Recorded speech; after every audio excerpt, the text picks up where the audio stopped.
बहुत समय पहले की बात है, जब गौतम बुद्ध अपने शिष्यों के साथ विभिन्न गांवों में यात्रा कर रहे थे। उन्होंने कई लोगों को उनके जीवन में शांति और सुख की खोज करते देखा। एक दिन वह एक छोटे से गांव में पहुंचे, जहां के लोग अत्यधिक धन और वैभव के पीछे भाग रहे थे, लेकिन फिर भी वे असंतुष्ट और दुखी थे।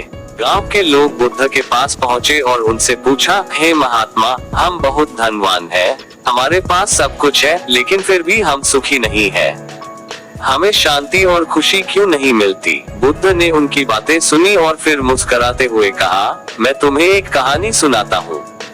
एक समय की बात है, एक राजा था जिसका नाम उदयन था। उसके पास बहुत बड़ी संपत्ति थी, लेकिन फिर भी वह हमेशा चिंतित और दुखी रहता था। राजा उदयन ने अपने राज्य के सबसे बुद्धिमान लोगों को बुलाया और उनसे पूछा, मुझे बताओ, मैं इतनी संपत्ति के बावजूद क्यों सुखी नहीं हूँ? क्या सुख मेरे लिए भी संभव है? व्यक्तियों ने राजा को समझाया कि सुख और शांति केवल धन संपत्ति से प्राप्त नहीं हो सकते, लेकिन राजा ने उनकी बातों पर ध्यान नहीं दिया और अधिक से अधिक धन अर्जित करने में लग गया। फिर भी उसकी स्थिति नहीं बदली। एक दिन राजा ने सुना कि एक संत जो बहुत विद्वान और ज्ञानी थे, उसके राज्य में आए हैं। राजा उदयन ने सोचा कि शायद ये संत उसे सच्चा सुख प्राप्त करने का मार्ग बता सके। राजा उदयन संत के पास गया और उनसे विनम्रता से पूछा, हे महात्मा, कृपया मुझे बताएं कि मैं सच्चा सुख कैसे प्राप्त कर सकता हूँ।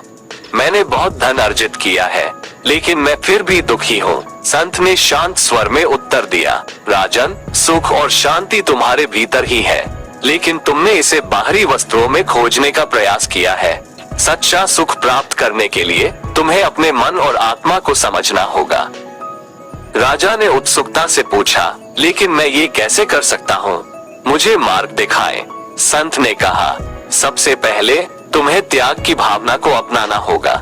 जिस दिन तुम समझ जाओगे कि असली संपत्ति बाहरी वस्तुओं में नहीं, बल्कि आत्मा के संतोष में है, उस दिन तुम्हारा दुख दूर हो जाएगा। राजा ने संत की बातों को मन से स्वीकार किया और धीरे धीरे अपने आसक्ति और इच्छाओं को कम करने की कोशिश की। उसने अपना अधिक समय ध्यान और आत्मनिरीक्षण में बिताना शुरू किया। कुछ समय बाद राजा को महसूस हुआ कि उसकी आंतरिक स्थिति बदल रही है। वो अब पहले की तरह बेचैन नहीं रहता था। उसके मन में शांति आने लगी थी और उसे सच्चे सुख का अनुभव हो रहा था। राजा उदयन ने महसूस किया कि संत के शब्दों में कितना सत्य था।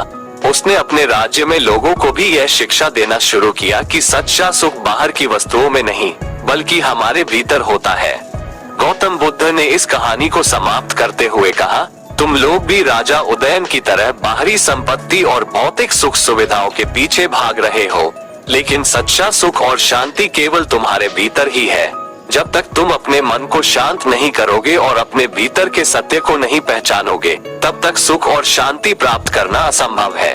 गांव के लोगों ने बुद्ध की बातों को ध्यान से सुना और समझा कि उन्होंने अब तक जीवन में किस तरह की गलतियां की है। उन्होंने बुद्ध के बताए मार्ग का अनुसरण करने का संकल्प लिया और अपनी इच्छाओं और आसक्ति को कम करने का प्रयास करने लगे। धीरे धीरे गांव के लोग अपने जीवन में शांति और सुख का अनुभव करने लगे। उन्होंने पाया कि सच्चा सुख वास्तव में हमारे अंदर है और इसे केवल आत्मनिरीक्षण और आत्मसंयम से प्राप्त किया जा सकता है। कहानी की शिक्षा। इस कहानी से हमें ये सीख मिलती है कि सच्चा सुख और शांति बाहरी वस्तुओं में नहीं, बल्कि हमारे मन और आत्मा की संतुष्टि में है। हमें अपनी इच्छाओं और आसक्ति को त्याग कर अपने भीतर के सत्य को पहचान